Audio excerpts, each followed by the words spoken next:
All right, good morning, good morning. First Kings. So we're going to walk through First and Second Kings this morning and really catch an overview of it, but we want to start by laying some groundwork and talking about the background of Kings, both historically and in the context of Scripture and how it fits in the Scripture, and particularly how the Jewish people or the Hebrew Bible would have viewed that. And one of the things that we notice that we sometimes miss, I guess, to begin with, is that in the Hebrew Bible, Kings would be one book. And so there's some debate as to why it got divided.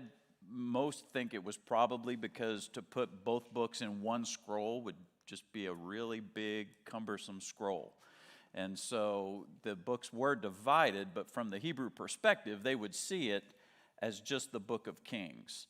So we've spent the past few months looking at the history that's led up to Kings, and it's important to remind ourselves of that as we place it in its context. So we started by looking at the Torah and walking through Genesis, Exodus, Leviticus, Deuteronomy, and seeing that God came in, created the world, and then sin came into the world, and then God quickly moved in to begin a process of reconciliation. And so he started that with a man named, or he continued that, but really focused in on a man named Abraham, and said, Abraham, I want to use you to bless the world and to be a blessing to the world. And so we see Abraham and his family as they grow and progress and then wind up in bondage in Egypt, are delivered from that, and then spend some time wandering and figuring things out and figuring out their relationship with God. And there's one of the ways we can look at that is really almost a picture of a marital relationship, that as they walk through the wilderness and are figuring things out, there's this relationship that's being built with God and the nation of Israel through that time. And of course, like any marriage, as it's forming, there are ups and downs and peaks and valleys and bumps and hills and all of that. And we get to see all of that in the Torah. And then we studied Deuteronomy together, where Israel comes to the edge of the promised land, and God kind of reaffirms his covenant with them and says, in light of where you are and where you're going, here's what this covenant needs to look like moving forward. And so then in Joshua, what we see is God uses his people and he brings them into this land that he's promised to give them. And what's incredible when you think about Joshua, and particularly that land, from the perspective of history, it seems like what God is doing is he's placing his people at the crossroads of civilization. In other words, he could have given them promised land anywhere, but of the known world at that time, he's really placing them in the center of the action. And the reason for that is because he's trying to accomplish his mission, his purpose of establishing a relationship with them as a people, that it's not just about them, it's about his purpose and his mission for the world. And so in order to best accomplish that, he puts them right there in the center of the action. And so then after Joshua, of course, we look at the period of the Judges. And there are different perspectives on how we understand the Judges. Obviously, there's this repetitive cycle that we see happening in Judges, where you have different judges rise to power, and they do different things, and the theme of Judges is this idea that everyone does what is right in his own eyes. And what's interesting about Judges is that oftentimes we tend to focus on the negative side of it, like this idea that there's these cycles of sin and judgment. But I think a healthier perspective of Judges is to recognize that they're really cycles of redemption, that every time the people of Israel, under the leadership of a judge, fall into sin, fall into rebellion, God consistently brings them back and consistently pursues reconciliation with them and redemption. And then after the Judges, last week, we started to look at this transition into a kingdom in Samuel, 1st and 2nd Samuel, and how we transition from Samuel to David, and the monarchy becomes established through Saul's kingship and then passed on to David. And so today we wind up in Kings, which continues that story of the monarchy, of the kingdom of Israel. But it leads to exile. And so what we're going to look at today is how, much like the Judges and the period of the Judges, The period of the kings is very similar. The only difference is the leadership seems to function differently, but at its core, it's still this consistent pattern of rebelling, turning from God, God calling them back, saying, hey, here's what's coming. And all of this goes back to Deuteronomy, right? When we walked through Deuteronomy, we looked at the fact that God said, here's what's going to happen. I'm going to form you, I'm going to bring you in, I'm going to set you up, and then you're going to rebel, and then you're going to go into exile. And so Samuel and Kings really unfold that story for us as we look at both the united kingdom, but then as we'll see today, where the kingdom divides after Solomon's leadership and then leads to exile. So let's talk about the purpose of Kings, because typically when we talk about Kings, we talk about the fact that it's a historical book, it's a historical narrative, which is true, but I think it's helpful for us to understand the Hebrew mind perceived history or received history differently than we do. So we tend to have a perspective in our culture that history is a matter of facts that are objective and verifiable and black and white. And the Hebrew mind would share that perspective, but the Hebrew mind would also take it a step beyond that to do more with that. Here's what's interesting. If Kings was only historical, it probably wouldn't be necessary, because we see throughout the book of Kings 3 times the author, who we aren't sure who wrote the book of Kings. There are different theories. Some think it was Jeremiah. That's a possibility, but we're not certain. But throughout the book of Kings, you see references to this source material that the author is using. So in chapter 11, he talks about the book of the Acts of Solomon. In chapter 14, he talks about the book of the Chronicles of the Kings of Israel and the book of the Chronicles of the Kings of Judah. This is not our book of Chronicles. These are different books that we don't have anymore. But the point there is that as the author is writing, if he's purely writing to record cold, hard data, facts, history, the book of the Kings may not be necessary, but he's actually doing something more than just recording the history. Because in the Jewish mind, a history book was also played this Deuteronomic role. And so as you walk through the books of Kings, you see over and over what the author is doing, and we'll walk through this. He compares all of these kings to what they're called to be in Deuteronomy. And so throughout Kings, what's going on behind the scenes is not so much just here's the history, but it's editorializing on that history and saying here's how the history lines up with what the people were called to be, and here's why they went into exile, because they didn't live up to the Deuteronomic covenant. But there's also one other aspect of this, that the kings would be considered prophetic. And so if you look at the Hebrew Bible, actually, the Tanakh, what's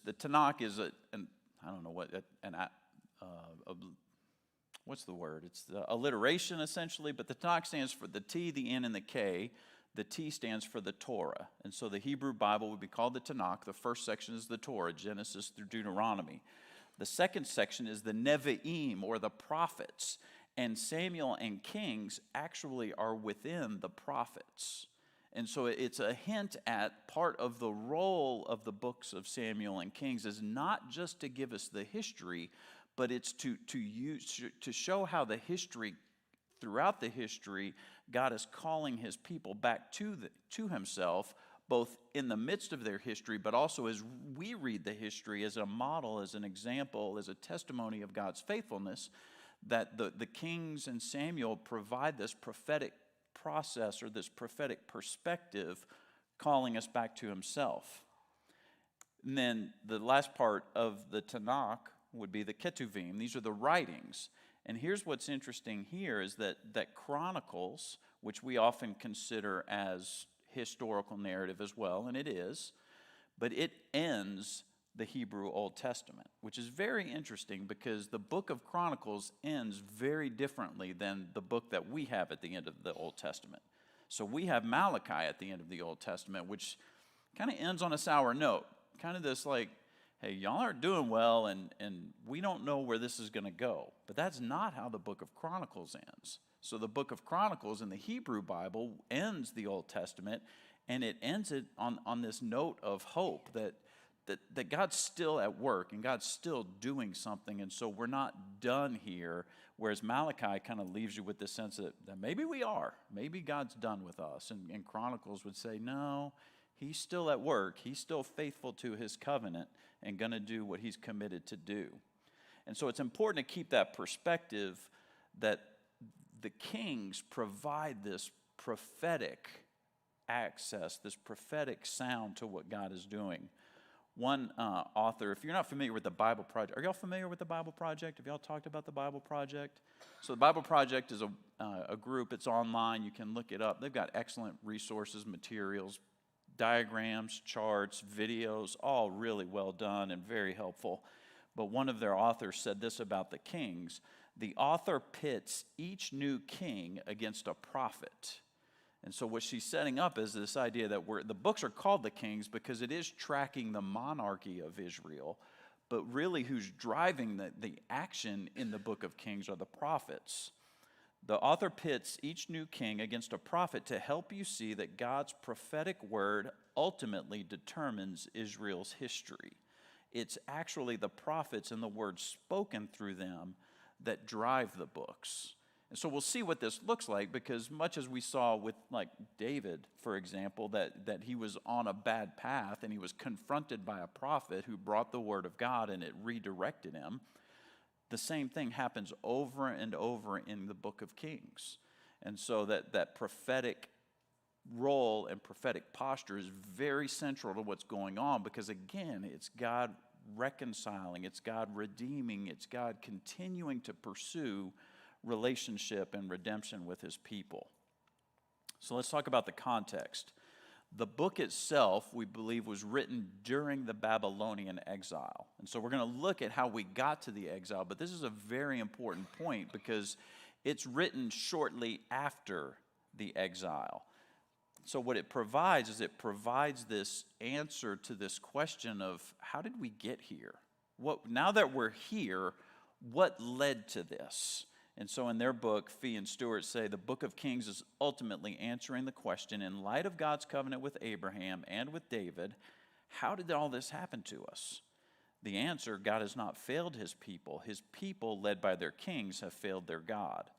The covenants, after all, have the contingency of Israel's faithfulness written into them, but the covenant also promises return from exile for those who return to Yahweh. And so it's this reminder that we're here now in exile, and the question that Kings is answering is, what happened? What went wrong? How did we get here? This is interesting because when you look at the books of Kings and Chronicles, then you start to see how they look at these things differently. And I think y'all talked about this somewhat last week, how Kings and Chronicles, there's this overlap between Kings and Chronicles. Kings picks up with Solomon, takes us to the exile. Chronicles really starts with David and takes us to the exile, but they're looking at it from slightly different perspectives, because Kings is written during the exile, Chronicles is written after the exile. And so the timeline of Kings is Solomon to exile, Chronicles is David to exile, the time of writing, exile and post-exile. And so they're looking at these events differently. The perspective then of Kings is that these are current events or very recent events, whereas Chronicles is much later. This is after the exile is ended. And so it's looking at these things with a slightly different perspective, a little bit more context historically. And so one example, one author I read said you can kind of think about this like the Vietnam War.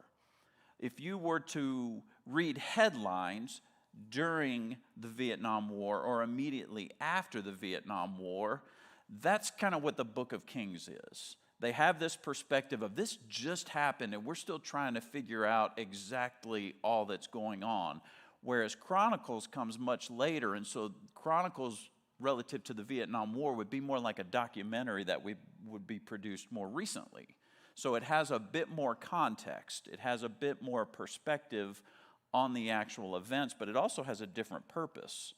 because the book of Kings takes a very political focus. It's about the kings, it's about the monarchs, and that's what kind of the narrative follows. Whereas the book of Chronicles takes much more of a cultural, spiritual look and perspective on the things. And so one of the ways that looks, for example, is the story of Bathsheba is not even in Chronicles, because Chronicles generally is having this perspective of a little bit more, hey, we want to talk about, now that the exile is over, we want to talk about the significance of these things. And so Chronicles honestly comes across a little bit more optimistic, a little bit less focused on some of the darker situations and circumstances that Kings presents. Not presenting either of them as false, but what it's saying is, hey, the focus of Kings is on the monarchs and how they're politically moving, whereas the focus of Chronicles is really a little bit broader to talk about the cultural, social impact of those kings. And the reason for that is that they're answering different questions. So Kings is written during the exile, and it's answering, how did we get here? Chronicles is written after the exile, and it's, okay, we've been through all of that. How do we get back now? What is it? What do we need to learn from that period? What do we need to learn from all of those stories? And how do we move forward as we're still in this redemption story that God is writing? So let's talk about the timeline of Kings briefly, just so we have some dates in our mind. Of course, David was coronated in about 1010 BC. So then Kings picks up with Solomon's coronation in 971. And then we'll see the kingdom's going to divide in 931. So Solomon's going to reign for 40 years. He's going to die. His son Rehoboam is going to take over, and Rehoboam's kind of a knucklehead. And so the kingdom splits, and there's this huge civil war that happens in 931. So then we'll see as we walk through Kings, the northern kingdom goes one way, the southern kingdom goes a similar way, but slightly different. So the northern kingdom, as we'll see, is just a train wreck from the beginning. I mean, every king they have is terrible, it's awful. There's Ahab, and it just gets worse from there. Whereas the southern kingdom, they have every now and then there's a good king that rises up and leads the people back toward God and back toward the covenant and faithfulness. And so most believe that's part of the reason they survived a little bit longer, that they had these periods of faithfulness that kind of punctuated other history. And so the northern kingdom was exiled to Assyria in 722. The southern kingdom lasted about 150 years longer and was exiled to Babylon in 587. This quick overview of Kings, and this, I believe we talked about, when we talked about Deuteronomy, we talked about the idea of a chiasm or a chiasm, which is a structure that often Old Testament authors would use. It's kind of how they would organize books.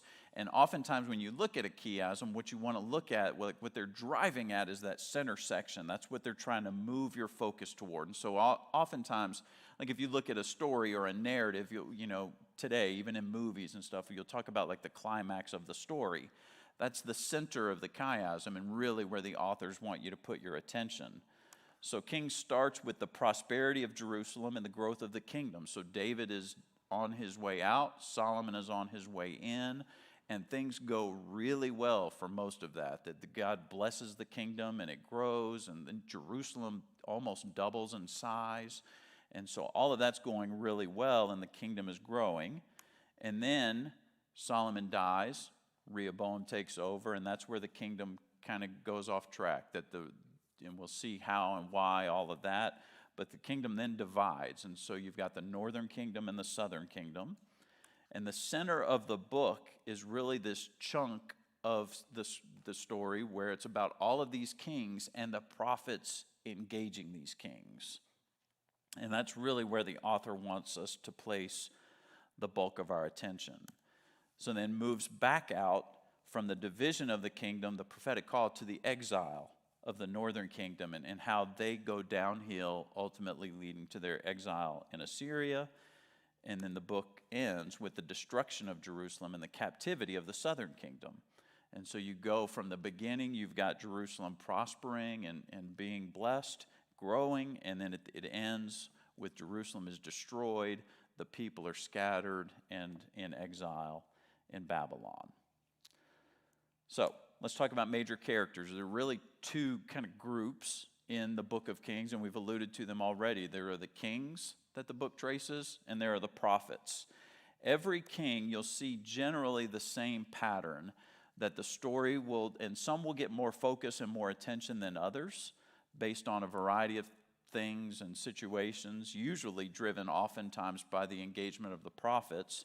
But for every king, we'll be told, how did they come to power? Like, who died and when did they become king? And you'll be told how long they reigned and where they reigned from, and that's typically either from Jerusalem or from Samaria in the northern kingdom. You'll be told who their mom was for the southern kingdom, and this is important because this is still the line of David, right? Then you'll be given kind of an assessment of their religious policy, like how did they do relative to Deuteronomy 17, which we're going to look at. And so in the northern kingdom, often this would sound like he went in the ways of Jeroboam. In other words, he was a knucklehead like Jeroboam was a knucklehead. In the southern kingdom, sometimes the assessment is a little bit more favorable, a little bit more positive, but for all of them, you get that assessment, you get the source for further information, which oftentimes is the Chronicles of the Kings of Judah and the Chronicles of the Kings of Israel that we mentioned earlier, and then you hear about their death, burial, and what comes next. And so the book just moves through this cycle through each king, and the thing that makes Kings challenging is to, keep in mind that you're talking about two different kings at some point, or two different kingdoms at some point. And so they overlap in different ways, and they use different dating at times as well. And so it's a little bit challenging, but you have to kind of keep in mind, okay, is this a northern kingdom guy or a southern kingdom guy? And then kind of build from there. All of the kings share one thing, though. Their assessment is always the same. It's based on Deuteronomy 17. So if we go back to Deuteronomy 17, God was very clear in what he called the kings to. Deuteronomy 17:14, listen to what he says. When you come to the land that the Lord your God is giving you, and you possess it and dwell in it, and then say, I will set a king over me like all the other nations that are around me, you may indeed set a king over you, whom the Lord your God will choose. One from among your brothers you shall set as king over you. You may not put a foreigner over you who is not your brother. Only he must not acquire many horses for himself, or cause the people to return to Egypt in order to acquire many horses, since the Lord has said to you, you shall never return that way again. And he shall not acquire many wives for himself, which is going to be a problem, lest his heart turn away, nor shall he acquire for himself excessive silver and gold. And when he sits on the throne of his kingdom, he shall write for himself in a book a copy of this law, approved by the Levitical priests. And it shall be with him, and he shall read in it all the days of his life, that he may learn to fear the Lord his God by keeping all the words of his law and these statutes and doing them, that his heart may not be lifted up above his brothers, and that he may not turn aside from the commandment, either to the right hand or to the left, so that he may continue long in his kingdom, he and his children in Israel. And so in Deuteronomy 17, God gives the nation a very clear, hey, this is what the kings need to do. And so as we walk through the book of the Kings, that's always the benchmark. That's always the report card that they're going to be graded on is how did you live up to Deuteronomy 17? And it looks at three key questions. Who did you worship? Who did you contribute? Did you lead the people? Did you yourself worship Yahweh? Or did your heart go toward other gods? And often how that happens is, particularly in Solomon's case, we'll see, it happens as he marries other wives. He makes political alliances for the sake of the prosperity of the kingdom that lead his heart away from Yahweh. What did you do about idols?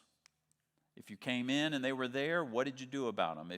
Did you bring them in when they weren't there? So that's a consistent question that they're assessed on. And then were you faithful to the covenant? Did you do what God called us to do? Did you lead the people to do what God called them to do in the covenant? And so as we mentioned, you see, as we walk through Kings, there are 20 kings in the northern kingdom. There are 20 kings in the southern kingdom. The northern kingdom was 0 for 20. They didn't have a single good king. They walked in the ways of Jeroboam, every one of them. The southern kingdom was 8 and 12.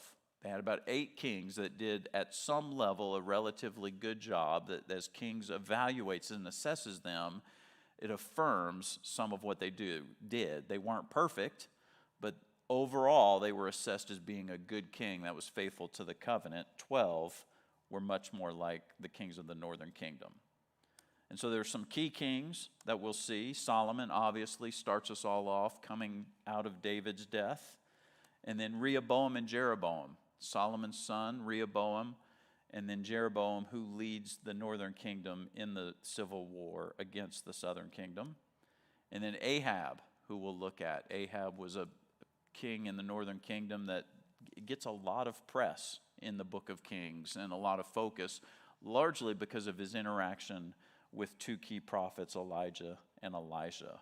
The thing that's interesting about Solomon is that, it was very clear, and David even charged him, which is interesting when we'll look at David kind of setting Solomon up to leadership, because David had this kind of call to him to, hey, stay faithful to the covenant, but then he also slaughter all my enemies kind of perspective. And so even David, as he sets up Solomon, it's with this kind of dualism, this unhealthy kind of, both sides of the coin thing.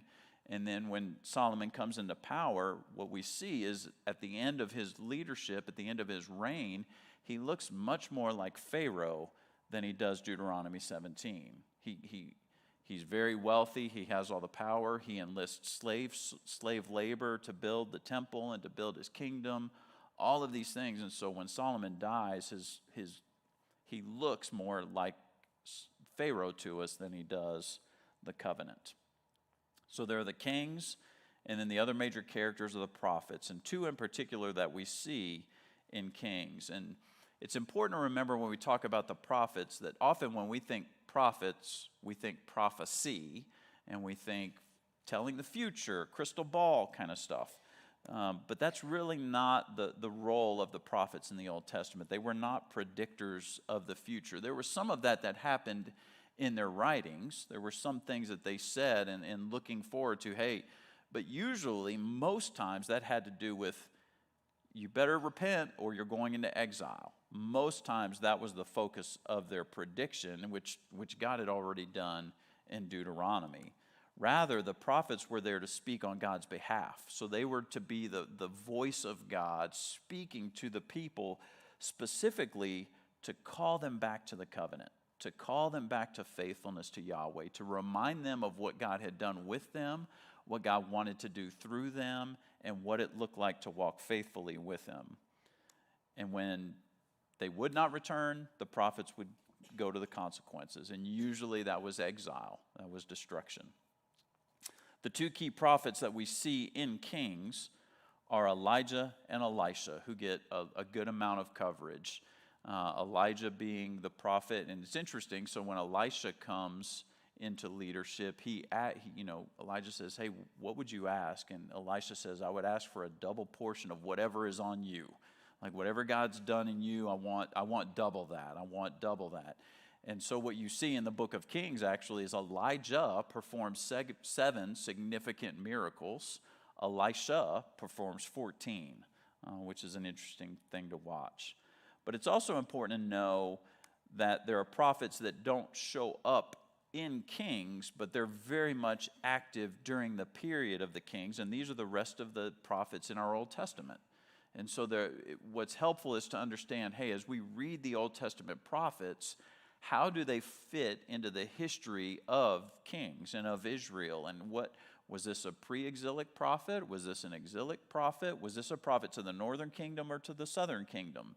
And so we can get with fairly close certainty an idea of where these prophets are ministering and where they're serving, but oftentimes we don't see them mentioned in the book of Kings. And so before the exile in the northern kingdom, you've got Jonah, Amos, and Hosea. Now, many would say Jonah is written more as a prophet to Assyria. I don't agree with that. I think Jonah it's written to God's people. It's written to the nation of Israel to be really clear about, hey, what God is doing is not about us. It's about the world, and that's where Jonah went awry. He missed that. The pre-exilic prophets of the southern kingdom, Obadiah, Joel, Micah, Isaiah, Nahum, Habakkuk, Zephaniah, and Jeremiah, all writing to David's house in Jerusalem and to the line of Rehoboam. And then the exile prophets written during the time of the exile would be Lamentations, Ezekiel, and Daniel. And then after the exile, we have Haggai, Zechariah, and Malachi.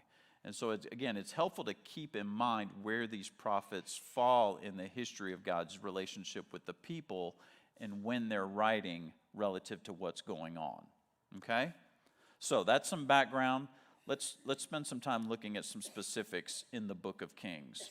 So we said the first 11 chapters cover the prosperity of Jerusalem and the growth of the kingdom. So if you look first at 1 Kings chapter 1, we're going to try and get through all of these passages we have here. 1 Kings chapter 1, verse 28, then King David answered, call Bathsheba to me. So she came into the king's presence and stood before the king. And the king swore, saying, as the Lord lives, who has redeemed my soul out of every adversity, as I swore to you by the Lord, the God of Israel, saying, Solomon your son shall reign after me, and he shall sit on my throne in my place. Even so will I do this day. And so at this point, David is on his deathbed, and he calls Bathsheba in, and he says, I promised you Solomon's going to be king. I'm going to do that today. Then Bathsheba bowed with her face to the ground and paid homage to the king and said, may my lord King David live forever. Jump down to verse 39. There Zadok the priest took the horn of oil from the tent and anointed Solomon. Then they blew the trumpet, and all the people said, long live King Solomon. All the people went up after him, playing on pipes and rejoicing with great joy, so that the earth was split by their noise. And so you have this great celebration that Solomon is crowned and coronated as the king. Now again, this comes after, while David's on his deathbed, and while after David has said, look, be faithful to God's covenant, but also kill all my enemies. And you see David and Solomon's plot together and scheme together about how they're going to do that, which you can read more about there in chapter 1. So Solomon is anointed, and then we get these very contrasting pictures of Solomon, because in chapter 3 we read with a passage we're all familiar with where Solomon asks for wisdom. Chapter 3, verse 5, at Gibeon the Lord appeared to Solomon in a dream by night, and God said, ask what I shall give you. Tell me what you want. And Solomon said, you have shown great and steadfast love to your servant David, my father, because he walked before you in faithfulness, in righteousness, and in uprightness of heart toward you. And you have kept for him this great and steadfast love, and have given him a son to sit on his throne this day. So now he's referring to himself. And now, O Lord my God, you have made your servant king in place of David my father. Although I am but a little child, I do not know how to go out or to come in. And your servant is in the midst of your people, whom you have chosen, a great people, too many to be numbered or counted for multitude. Give your servant, therefore, an understanding mind to govern your people, that I may discern between good and evil. For who is able to govern this, your great people? So we see here Solomon has been crowned the king, and now he comes to God with great humility, and he says, I'm not up to this task. I don't know what I'm doing. I'm young. This is a big nation, and I need your wisdom. And so he asks for God, and then we see God gives it to him and grants it to him. And then in verse 6, probably Solomon's greatest achievement is he begins and finishes the construction of the temple. So you remember in Samuel, David desired to build the temple, but God said, no, there's too much blood on your hands. You can't do this for me. Like, I need someone whose hands are cleaner. And so in chapter 6, it's Solomon, and this gets quite a bit of coverage because there's several chapters dedicated to just the description of the construction of the temple, everything from what materials are being used to who's going to do what. In 6:1, it says, in the 480th year after the people of Israel came out of the land of Egypt, in the 4th year of Solomon's reign over Israel, in the month of Ziv, which is the 2nd month, he began to build the house of the Lord. And then jump down to verse 11. Now the word of the Lord came to Solomon, concerning this house that you are building, if you will walk in my statutes and obey my rules and keep all my commandments and walk in them, then I will establish my word with you, which I spoke to David your father, and I will dwell among the children of Israel and not forsake my people Israel.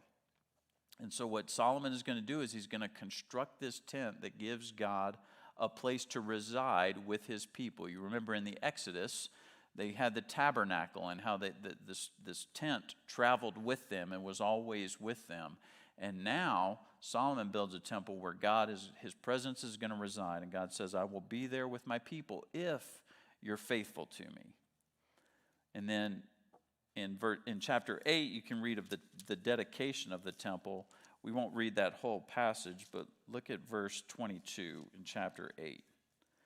Then Solomon stood before the altar of the Lord in the presence of all the assembly of Israel and spread out his hands towards heaven and said, O Lord, God of Israel, there is no God like you in heaven above or on earth beneath, keeping your covenant and showing steadfast love to your servants who walk before you with all their heart.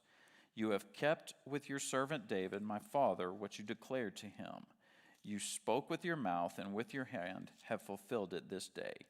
Now therefore, O Lord, God of Israel, keep for your servant David, my father, what you have promised, saying, You shall not lack a man to sit before me on the throne of Israel, if only your sons pay close attention to their way, to walk before me as you have walked before me.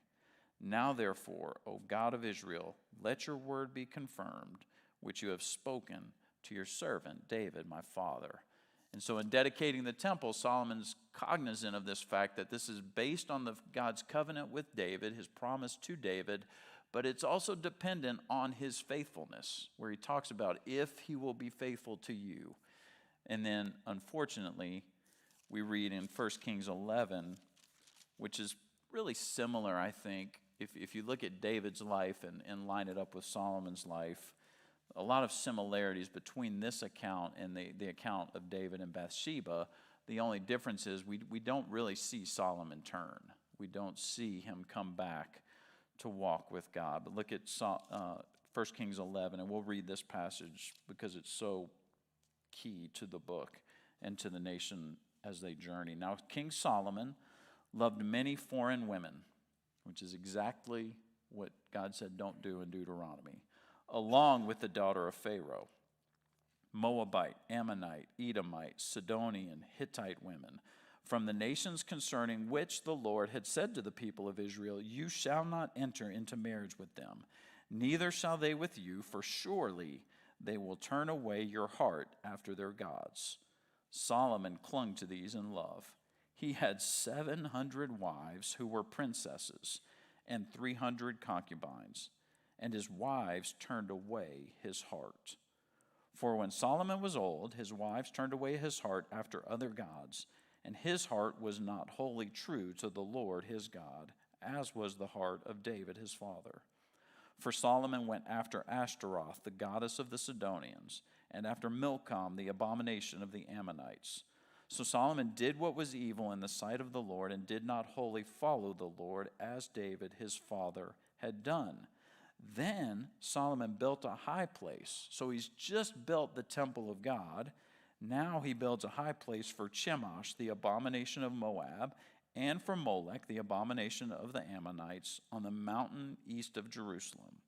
And so he did for all his foreign wives who made offerings and sacrifices to their gods. And so we're told he has 700 wives, and he builds temples to all of their gods, not just a few. And the Lord was angry with Solomon because his heart had turned away from the Lord, the God of Israel, who had appeared to him twice, and had commanded him concerning this thing, that he should not go after other gods, but he did not keep what the Lord commanded. Therefore the Lord said to Solomon, Since this has been your practice, and you have not kept my covenant and my statutes that I have commanded you, I will surely tear the kingdom from you, and will give it to your servant. Yet for the sake of David your father, I will not do it in your days. Which is interesting that God says, because of my relationship with David, I'm going to honor that, and I'm not going to let this happen while you're alive.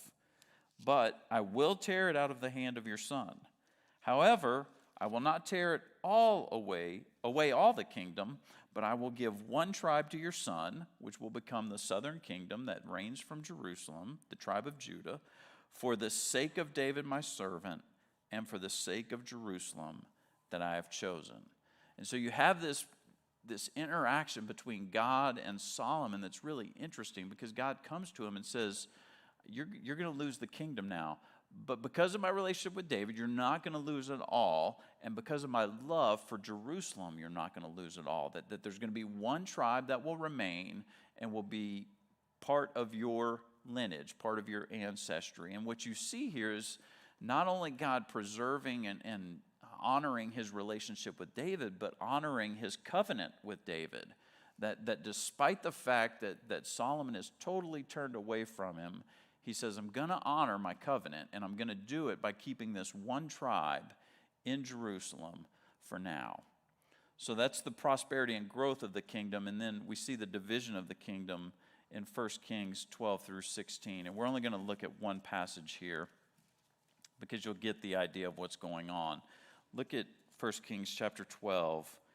We'll pick up, so essentially what happens here is Solomon dies, Rehoboam, his son, becomes king, and the people come to Rehoboam and say, dude, your dad was like, we talked about your dad was harsh. Like, he had us in slave labor. The kingdom is growing, it's rich, but we're all suffering. Can you lower the taxes a little bit? And Solomon calls some of his friends who are not very wise and not very humble and says, hey, what do you think I should do? And they say, well, you could do this, you could do this. And Solomon says, here's what I'm going to do. I'm going to double down. Like, if you think my dad was bad, you have no idea. And so they come to recognize that Solomon is or Rehoboam is going to be worse than his father Solomon was when it comes to the taxation, the slavery, and the oppression of the people. So look at 1 Kings 12:12. So Jeroboam and all the people came to Rehoboam the third day, as the king said, come to me again the third day. And the king answered the people harshly, and forsaking the counsel that the old men had given him, he spoke to them according to the counsel of the young men, saying, my father made your yoke heavy, but I will add to your yoke. My father disciplined you with whips, I will discipline you with scorpions. And so the king did not listen to the people, for it was a turn of affairs brought about by the Lord, that he might fulfill his word, which the Lord spoke by Ahijah the Shilonite to Jeroboam the son of Nebat, which is a really interesting kind of thing that's going on there, right? The text says that what happened here was the king didn't listen to the wisdom of the older people. He didn't listen to the people who were pleading for mercy, but it was done because the Lord was fulfilling his word and fulfilling his promise. The story continues, verse 16. And when all Israel saw that the king did not listen to them, the people answered the king, what portion do we have in David? We have no inheritance in the son of Jesse. To your tents, O Israel, look now to your own house, David. So Israel went to their tents. Jump down to verse 19. So Israel has been in rebellion against the house of David to this day. And when all Israel heard that Jeroboam had returned, they sent and called him to the assembly and made him king over all Israel. There was none that followed the house of David, but the tribe of Judah only. And so the kingdom is now divided. You've got the southern kingdom, which is based in Jerusalem. It's the tribe of Judah. That's the only people that stayed with them, and they're going to be led by Rehoboam initially. The northern kingdom, all the other tribes say, we're done. We're another kingdom now. And they set Jeroboam up. Ultimately, he will establish a temple and a capital in Samaria, which we know in the New Testament will lead to other issues with the Samaritans and all of that. But the kingdom is divided and won't be united again in Kings. And this is where the prophets really start to get involved. And so in 1 Kings 17, we're introduced to Elijah, and he proclaims a drought. And this is during Ahab's reign, who was, by all accounts, the most wicked of the northern kings. So look at chapter 17, verse 1. Now Elijah the Tishbite of Tishbe in Gilead said to Ahab, As the Lord, the God of Israel, lives, before whom I stand, there shall be neither dew nor rain these years, except by my word. And the word of the Lord came to him, Depart from here and turn eastward and hide yourself by the brook Cherith, which is east of the Jordan. You shall drink from the brook. I have commanded the ravens to feed you there. So Elijah's basically running for his life at this point. So he went and did according to the word of the Lord. He went and lived by the brook Cherith, that is east of the Jordan.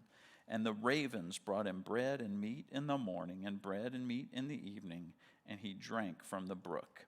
And after a while the brook dried up, because there was no rain in the land. So Elijah is the first prophet that we really see step into the story in Kings to confront Ahab.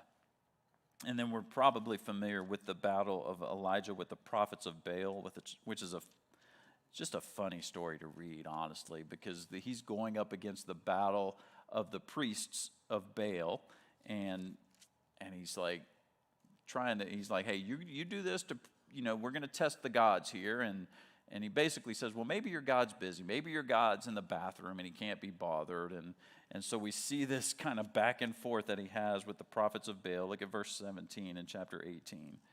When Ahab saw Elijah, Ahab said to him, Is it you troubler of Israel? And he answered, I have not troubled Israel. You have, and your father's house, because you have abandoned the commandments of the Lord and followed the Baals. Now therefore send and gather all Israel to me at Mount Carmel, and the 450 prophets of Baal and the 400 prophets of Asherah who eat at Jezebel's table. Jezebel was Ahab's wife, one of the women who also helped him in leading the kingdom astray. And then pick up in verse 36 of chapter 18. And at the time of the offering of the oblation, Elijah the prophet came and said, O Lord, God of Abraham, Isaac, and Israel, let it be known this day that you are God in Israel, and that I am your servant, and that I have done all these things at your word. Answer me, O Lord, answer me, that this people may know that you, O Lord, are God, and that you have turned their hearts back. Then the fire of the Lord fell and consumed the burnt offering and the wood and the stones and the dust, and licked up the water that was in the trench. And when all the people saw it, they fell on their faces and said, The Lord, He is God, the Lord, He is God. And Elijah said to them, Seize the prophets of Baal, let not one of them escape. And they seized them, and Elijah brought them down to the brook Kishon and slaughtered them there. And so it's one example of many where Elijah confronts the prophets of Baal. This is one of the miracles that Elijah performs, one of the 7 that we mentioned earlier. And then Elijah will be taken, is the word that is used, and Elisha will succeed him, and that really begins 2 Kings for us. So the rest of 1 Kings is basically Elijah confronting Ahab and his line. 2 Kings picks up in chapter 2.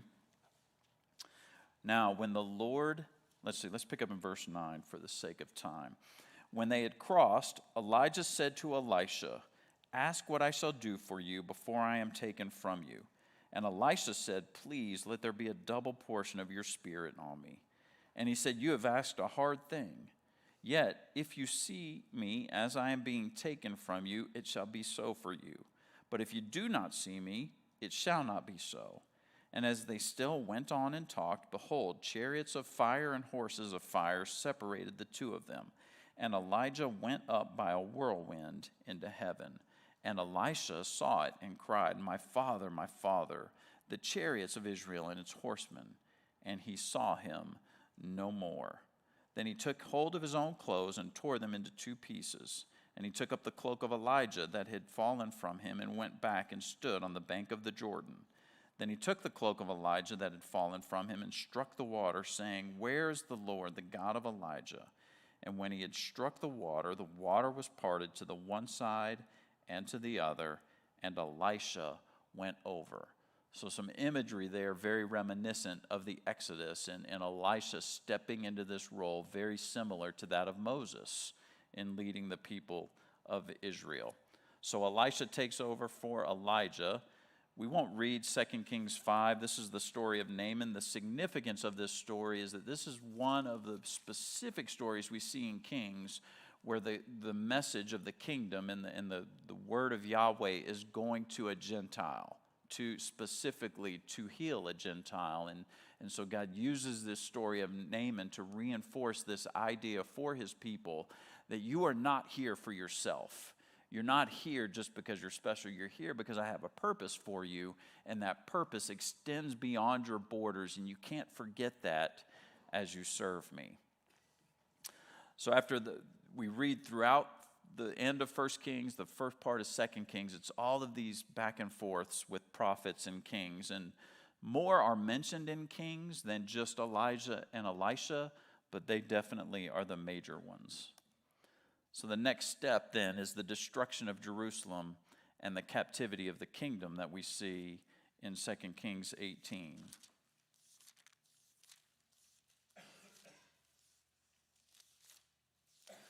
I think I lost a slide somewhere. Did I lose a slide? I did.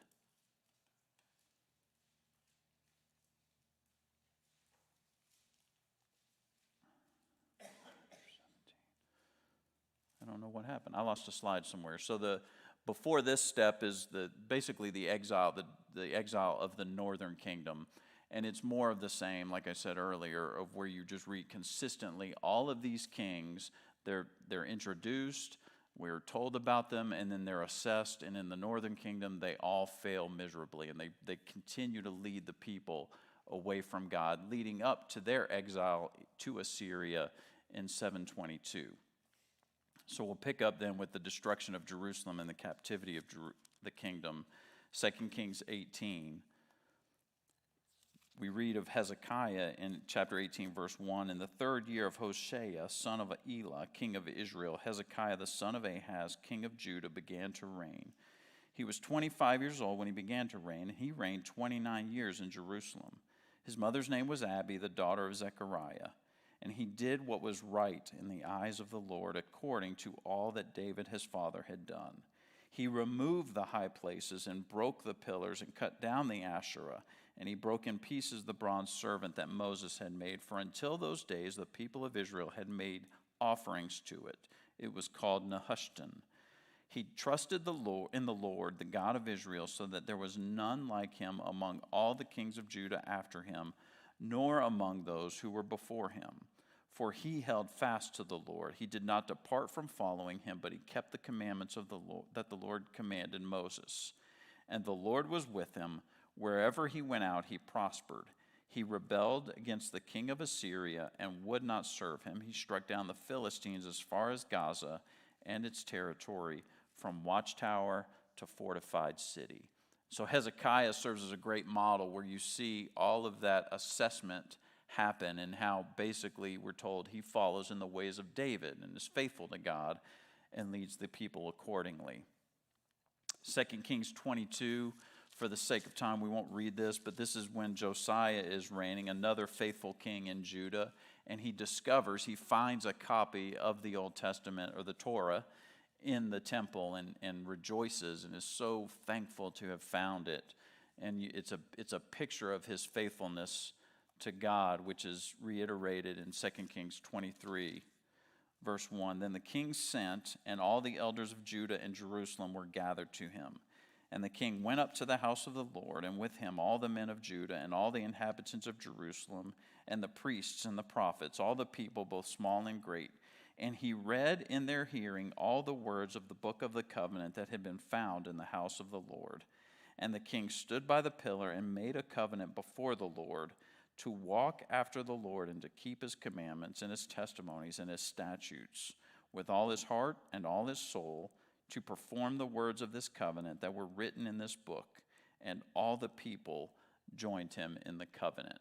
And so what you see is as the kings are faithful, the people respond accordingly. Right? That they play a very significant role in determining the spiritual climate and culture of the nation of Israel and their faithfulness to God. In 2 Kings 25, we read of the fall of Jerusalem in the exile. We won't take time to read all of that right now, but you can read it there. And here's the key that we need to keep in mind. In 2 Kings 25, verse 27, there's a glimmer of hope. So this is during the exile at the end. And in the 37th year of the exile of Jehoiakim, king of Judah, in the 12th month, on the 27th day of the month, Evil-Merodach, king of Babylon, in the year that he began to reign, graciously freed Jehoiakim, king of Judah, from prison. And he spoke kindly to him and gave him a seat above the seats of the kings who were with him in Babylon. So Jehoiakim put off his prison garments, and every day of his life he dined regularly at the king's table. And for his allowance, a regular allowance was given him by the king, according to his daily needs, as long as he lived. And so even though the book has been about this consistent pattern of kings who have failed and who have introduced idols and married foreign wives and brought their gods into the nation, at the end, while the nation is in exile, we read of Jehoiakim being released and freed from prison by the king of Babylon and brought into his court, essentially. And so the king of Babylon is providing for and protecting and giving access to Jehoiakim, which gives us this glimmer of hope that maybe God is not done with the nation, and that's how the book ends, which is it's a great picture of how many of the Old Testament books end with this sense of this has not gone well, this has not gone right, but there's hope. There's still this glimmer of God has not forsaken us, God has not abandoned us, God is not done with us, that he is still at work and will still be faithful to his covenant. So real quickly, a few takeaways from Kings, and these are just big picture concepts. One is that leadership matters. You see it over and over throughout the book of Kings. You see it in Judges as well, and Joshua, everywhere else, that as the leadership goes, often so go the people, and that the leadership not only matters, but is accountable for their leadership. Faithfulness matters. That over and over, the consistent call in Kings is back to the covenant. It's back to Deuteronomy and to be faithful to that. God's word matters. That the prophets, as they engage these wicked kings, it's consistently with this call from the word of God. Everything is based on don't forget what he said. Don't forget what he did. Don't forget the covenant. Stay faithful to it. Come back to it. Repent, turn, and follow God. And then finally, hope matters. This recognition, like we just saw, that at the end of the day, God is at work and God is consistently, faithfully, feverishly reaching out to his people, restoring people, wanting reconciliation, trying to redeem and reconnect relationships that have been broken.